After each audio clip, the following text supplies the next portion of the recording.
Friends at the window.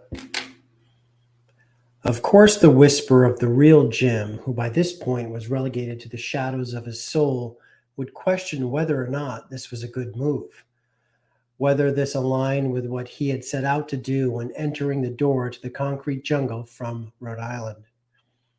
Sometimes I feel like I failed him, like I let him down when he needed me most.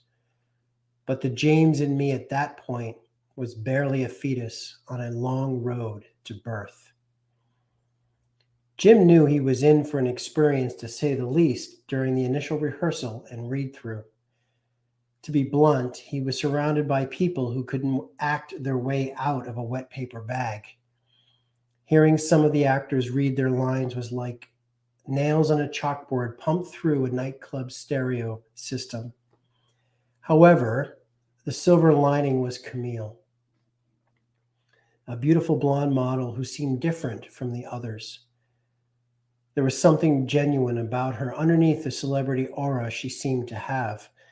She had risen to some fame by being an MTV dancer and being seen under the arm of Marcus Schenkenberg, the famous male supermodel, and Nuno Bettencourt, the amazing rock guitarist from the band Extreme. But this was Jim's show. In that room and in that lead role, he was the supermodel now. "I'm Jim. I'll be playing Sam Drake," he said to her as she took a seat next to him. "I'm Camille," she playfully said. That was all she needed to say. We became inseparable and together would comfort each other as a gratuitous sexual storm and downright cheesy content would batter our psyche. We were there for each other, and somehow I think we would be again, all these years removed. Sure, our lives went on separate paths, her to fame and glory in Los Angeles and mine to self-exile in the Pacific Northwest. Through the years, we tried to shake the albatross, but it was bigger than both of us. To this day, there is nothing better than the energetic hustle and bustle of a film set. It will always remain a magical place full of power and creative make-believe.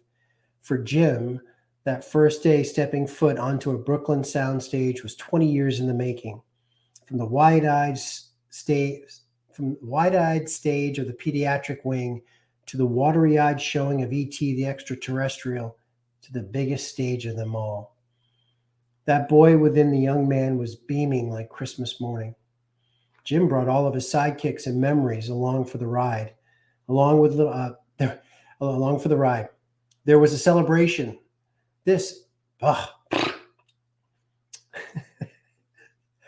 Take two. Jim brought all of his sidekicks and memories along for the ride. This was a celebration, and one that Rusty, Scuttle, and the mustard captain needed to witness. Along with little Jay firmly in tow, they were escorted through the various hand-built sets, sidestepping dolly tracks and light stands as they went. His youthful sidekicks were also there with him in the makeup room when people were tending to him like royalty. He even caught a glimpse of their smiling faces in the large mirror as he sat on his throne. Like the applause after opening night on stage, Jim had felt like he arrived. To what exactly was the question, especially when a production assistant approached and unraveled what looked like a sock but red in color. Jim quickly covered little Jimmy's ears and told his trusty internal wingman to scram. "You want me to do what with that exactly?" he said shockingly. Jim stared intently at the red covering and slowly reached out his hand in bewilderment. God help me. Yes, the red sock. The red sock, for it was a lifesaver back then and a must in those type of movies. It was a fitted John Thomas covering, if you will, that served two purposes. Since there was no male genitalia allowed to show on camera, this sock would act like a giant red flag, warning the cinematographer that someone's tool was in the shot. Likewise, it would also serve as a barrier when close to a female co-star, in a sense easing her mind. In his dressing room, Jim fumbled with the sock like a teenager who was all thumbs trying to figure out just how a condom works. A perfectly placed elastic band to secure it firmly on the package, and there was lead actor Jim Gardner, standing before the mirror in all his glory, or agony, depending on which personality you ask. His head started to shake, one bushy eyebrow raised higher than the other. There are some things in life that need to be experienced. This isn't one of them, he thought. A knock at the door caught his attention.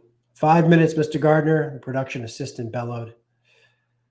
Jim secured his bathrobe with a firm tie of its sash, took a deep breath, and plunged into history.